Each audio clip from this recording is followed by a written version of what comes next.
Oh, there you are. Of course, we would normally have brought you the traffic updates thanks to trafficgh.com, but this morning we're going to have to skip that for technical reasons. We apologize, but we're not going to leave you uninformed. We've got all the papers out here, and Enimwa joins us. In fact, these days I don't even want to call you Enimwa anymore. Why not?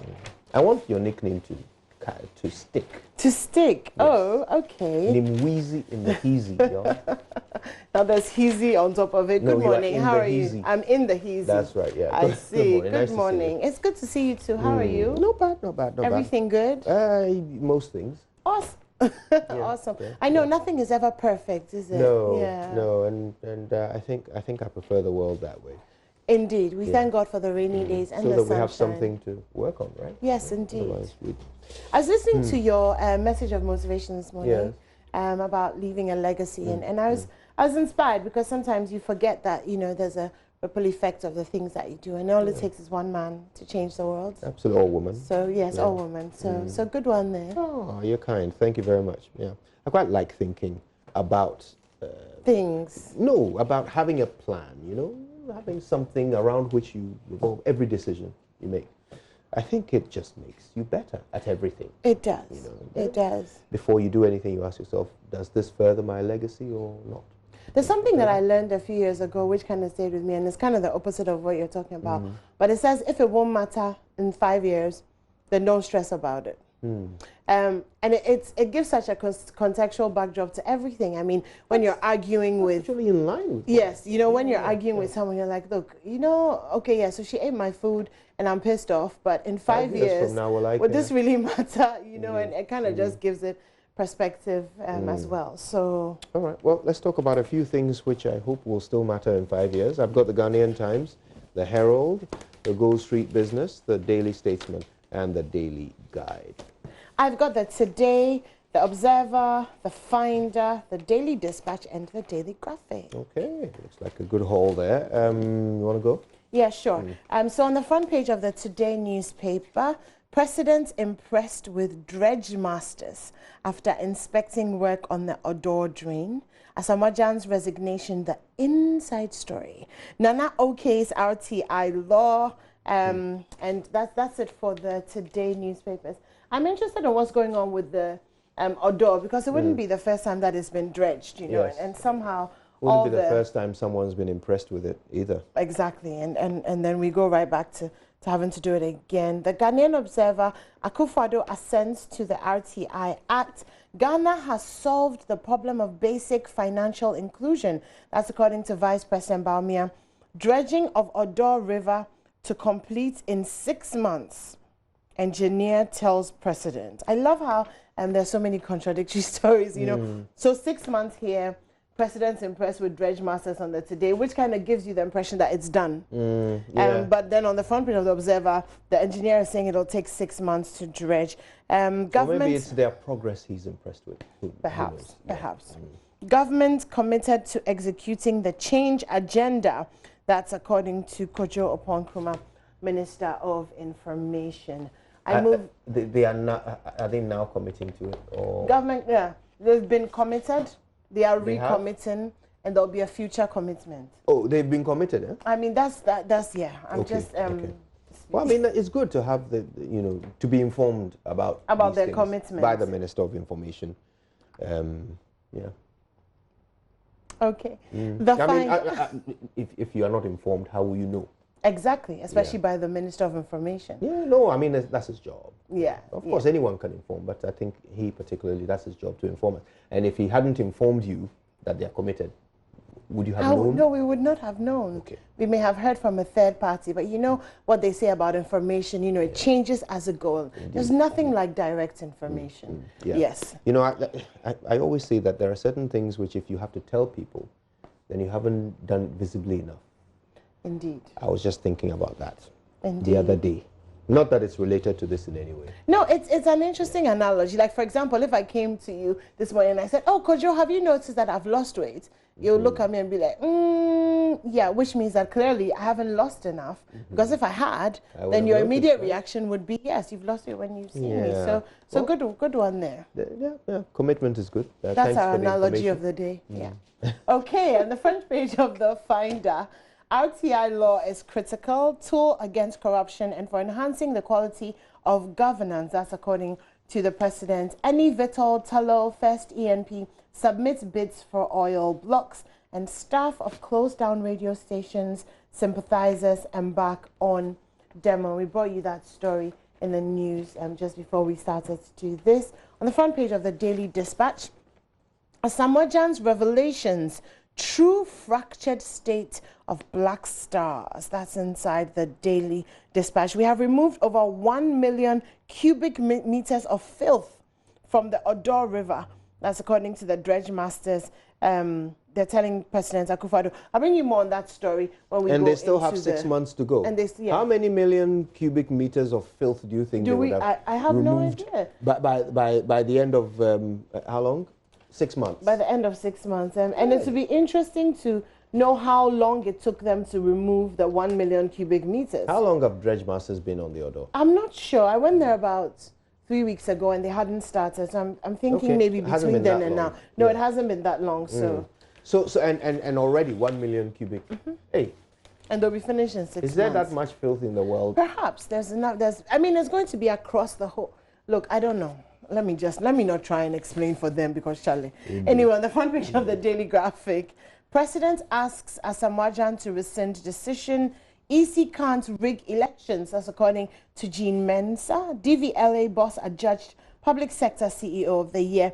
And President assents to RTI Act. It comes into effect in January 2020. On the back page of the Daily Graphic, there's that story about the president inspecting work on dredging storm drain projects in Accra, and the meteorological agency is saying that more rains are expected. So that's it for me. Yeah, all right. I'll do the Ghanaian Times, the Herald, the Gold Street Business, the Daily Statesman, and the Daily Guide in that order. Ghanaian Times first. Banner headline, President assents RTI law to take effect from 2020. Also on the front page, Accra floods to reduce during raining season, dredging engineers predict. Even though they're still 6 months away from finishing, they're predicting that there will be less flooding in this rainy season, which has pretty much already begun. And Terminal 3 flooded. Airport Terminal 3, the newest, it flooded. So I don't know what they're basing their prediction on, but, well, we live to see, right? It'll be good if they're right. Group minority demo against shutdown of 2 radio stations is also on the front page. President visits dredge masters to inspect Odo River dredging is also here.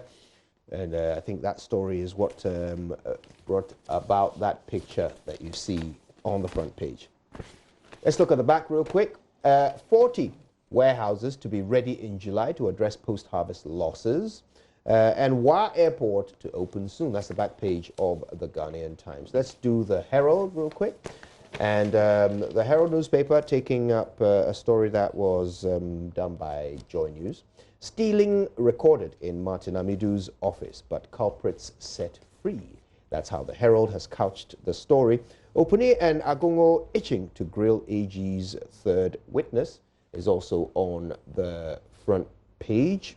Here as well is this one. Panicky Akufo-Addo signs RTI bill into law to drown demonstration against his government. I don't know how that signing of the bill into law could have drowned the demonstration, which is about something else entirely.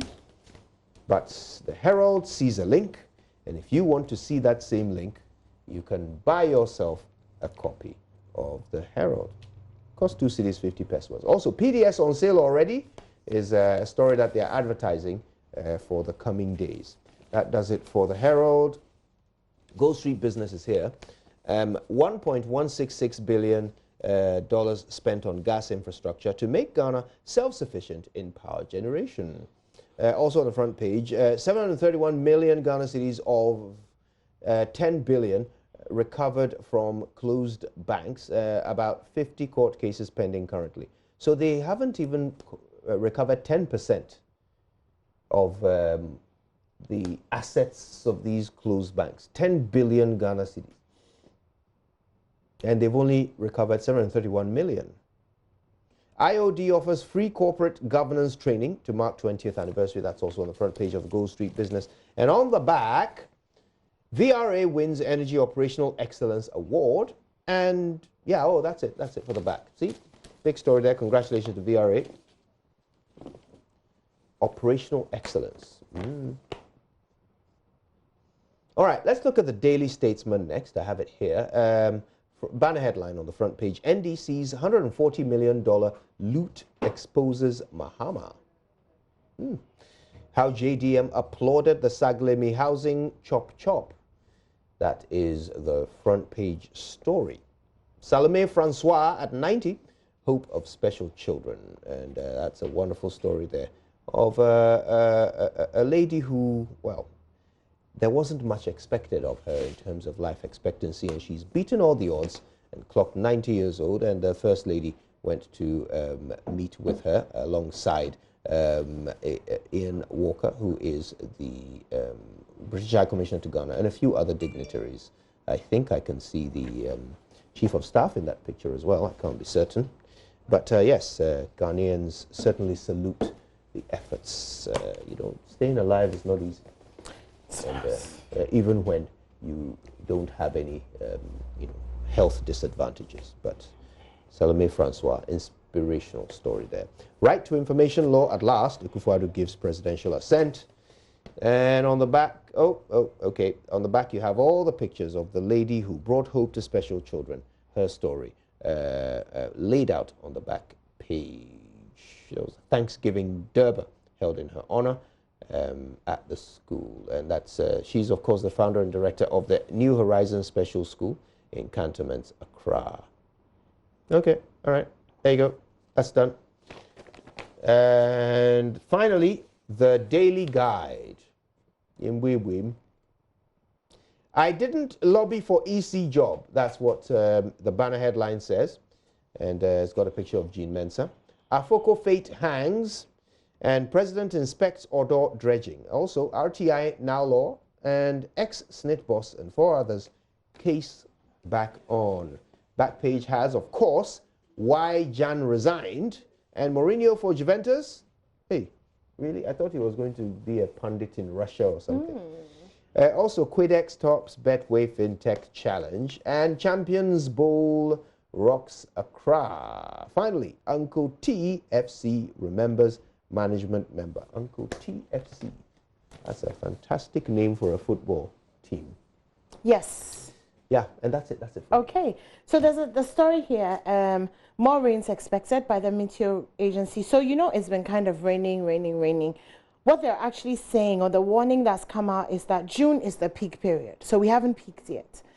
So we can expect during June, and this is so scary for me, longer periods of incessant rain, lasting sometimes the whole day, and sometimes a day or two of just constant rain, which is next month. They're expecting the monsoon rains, and then obviously after June, by July, the rainy season would come to an end. So a senior meteorologist, that one, yeah, he's been speaking, Mr. Michael Paddy. He's asking that we take the precautions that are necessary to make sure that we're safe, such as desilting drains, which we have absolutely no control over, apart from, of course, the gutters in front of your house, which you can kind of move the rubbish along, but then to where?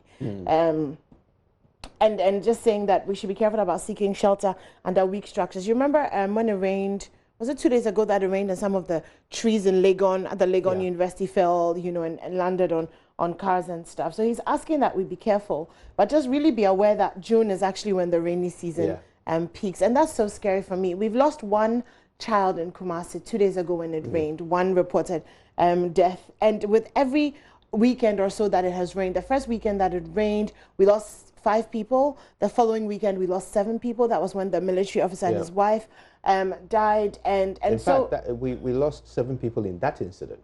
In that incident, yes. Yeah. In that incident. Was it? Yeah, I think no. We reported a total of 4 7 people for in that week. incident. Yes. 3 more from other places. So 7. Recorded. So rain, has kind of become synonymous with some disaster. I mean, last year there was that terrible story about Dr. Aya being, swept away by the floodwaters, and so it's interesting. And a couple of years before that, 157 people died at Circle. Yes, indeed, and we're coming up to that memorial soon, aren't we? June. So it's interesting that there's that warning, and then there's a story about the president being impressed with what Dredge Masters is doing for the Odo River. So the 1 million cubic meters is actually from February when their contract was renewed. Okay, so they're saying that between February and now, this is what they've done, and it'll take 6 months. I wish they had started this maybe 8 months ago after the last rainy season, so that by now we would be ready for the rainy season. Do we know why that didn't happen? We just know that their contract was renewed in February. Yes. So the question again, I mean, because it's the responsibility of government to have made sure that there was a contractor to do this. I'm not too sure exactly why there was that delay. No, actually, there was the delay in the release of money. So we spoke to Abu Ramadan and Atachia, and he talked about the fact that it took a while for the money that was needed for this to be released. I think it was released last year, September. It is an important point to make. Yeah. I mean, rain kills in Ghana. It is a ridiculous statement to make, but that is the truth. And it killed last year during the rainy season. So I think somebody perhaps needs to justify for us the reason why the money needed to ensure that it doesn't kill this year was delayed. Okay. There must be a good enough reason why people have died this year. There wasn't a good enough reason, apart from the fact that the money had been delayed. Yeah. Because so the question why? came up. Why was it delayed? Because that delay is what causes. But after he had said that the money came out in September, the question then that we asked was, if it came out in September, why is work now starting? And then obviously he went into the fact that they have to do due diligence, the procurement process, and all of that. But the thing is, if you know that this is how long it takes, and we know that this is when our rainy season is, then it only makes sense that you make the funds available in time so that due diligence will be done, so that these drains are desilted, so that people don't die when it rains. So again, they are inspecting the work of dredge masters and nodding their heads impressed. But the reality is that somebody dropped the ball. That's the reason why we are in the rainy season and we haven't completed the preparations needed to save lives. This is the point I'm trying to make. I mean, and every time it rains so far, every time it's rained, somebody has died. Yes. Okay, so things like this, and draining the Odo River is just one of many things that need to be done. So which of them remain? Which of them remain on the to-do list? Not yet done. Not yet done, yeah. 1 week away from the month of June. You see, these are some of the important questions we have to ask our leaders. Why? Why the delay?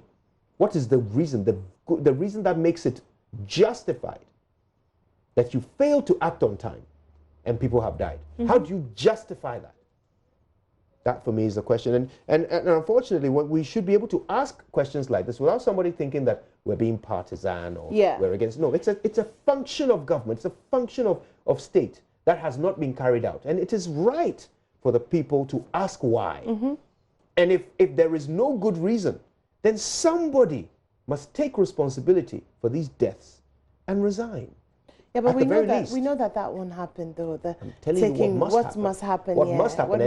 And if what must happen doesn't happen, then we have to accept that we failed. Yes, That's the definition of failure. Okay? When you fail to do what you must do. Okay, or when you are unable to do what you must do.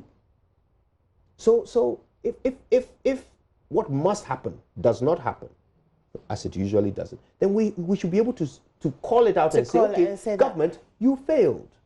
Yeah. We should be able to do that. We should. So so that's it. On the bright side, if there is one, work is ongoing. It's a bit late, but I mean, what can we say? So at Kaneshin, there's the construction of the 630-meter channel that will collect water, and there are 21 dredging and desilting works that are ongoing.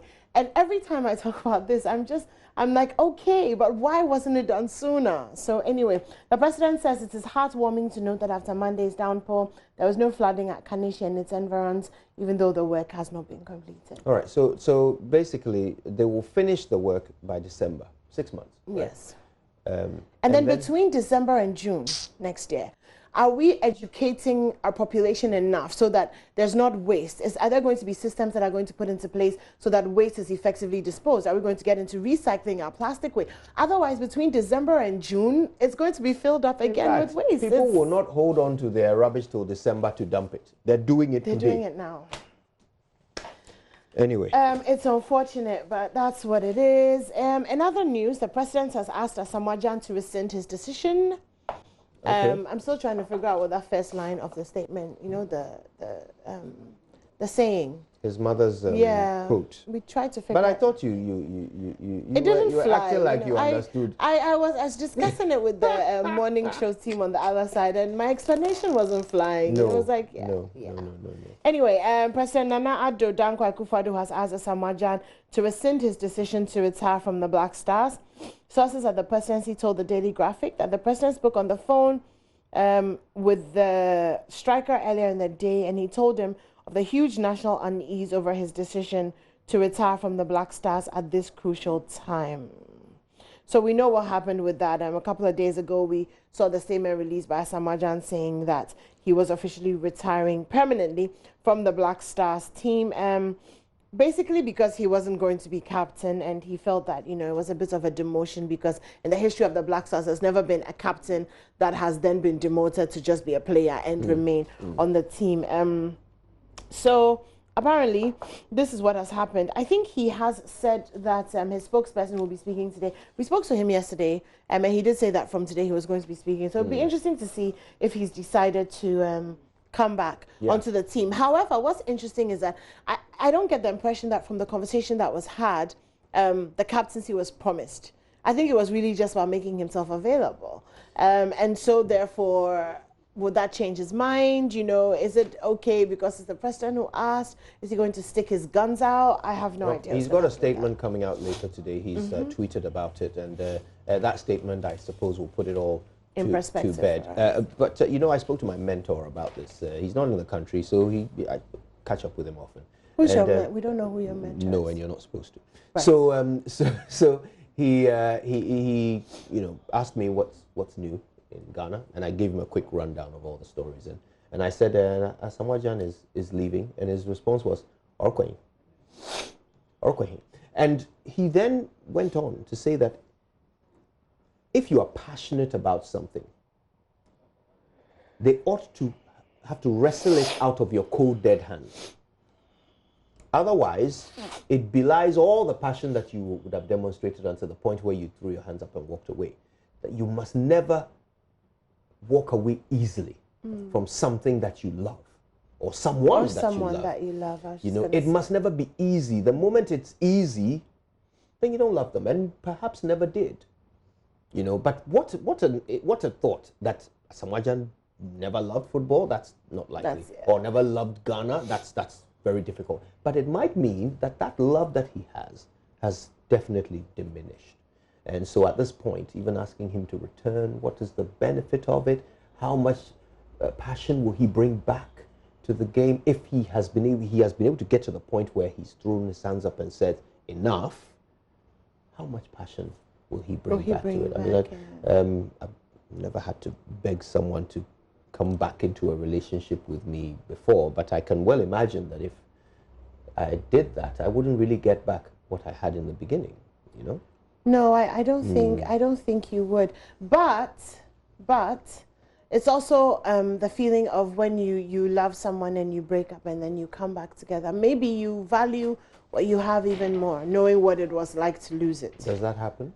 I would like to think so. I'm not going to give any analogies. Well, maybe so maybe Ghana will value him, but will he still have the same passion? I mean, he might in that Ghana moment is the one of that is knowing, almost losing him. But you know what it's like in a moment when you think you've lost something. So even for him, in that moment when he feels like, oh wow, I'm never going to wear this Ghana jersey again, And I can imagine what the feeling might be when he actually wears it again. Maybe with the captaincy, maybe without the captaincy. But that's a matter of perspective. And you say when he wears it again. I think it's if he wears it again. If he wears it. We'll find out later today. But thank you for that. That was great. Either way, Baby Jet, some new music would be nice. You dear, please. Everybody's demands of him are different. But thank you for that. Thank you so much. Inimwa, Inimado, everyone. That's when the applause should. Yeah. But there's no word of the day today. Yes, deliberately. Okay, so let's very quickly bring you sports. The team is standing by. They've gathered it all together. And of course, their very erudite leader will be bringing it to you. The erudite, word of the day. I got it at last, erudite leader. Hey, it sounds like the leader flies with his kambu or something. Benedict erudite. He's going to have a laugh over that. But he's on right after this.